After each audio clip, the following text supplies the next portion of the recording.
Hi everyone, Cindy Squirrel here. Well, it is time to to check the batteries here. They're not lasting all night.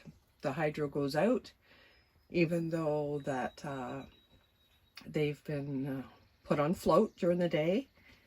I don't know if it's because, we're running fans at night, but I should check the batteries. And these are my Crown batteries, lead acid batteries.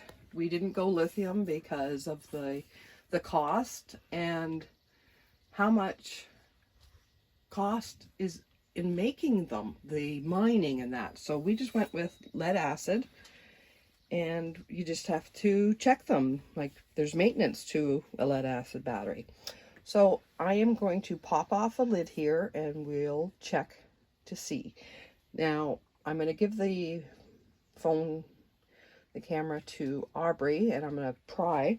Now the only thing is that I use a metal pry bar, and you got to be careful that you do not touch anything else metal or you will arc the battery. Okay, so I can't just see, now go the other side, because if I pry I'll touch that terminal, and I usually like my bigger pry bar for this. There we go. Try not to touch it. Turn it upside down. And now we're going to look inside. And if we can see those plates and there's no water covering them, you have to add water. So what do you think? Yep, they're dry. So we're going to add some water.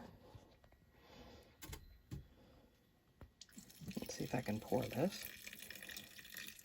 And you don't fill the battery, you just cover that plate. There we go. And this, you have to use distilled water. So I boiled this water, and this is not pouring, a good thing to pour out of. I'll have to use something different.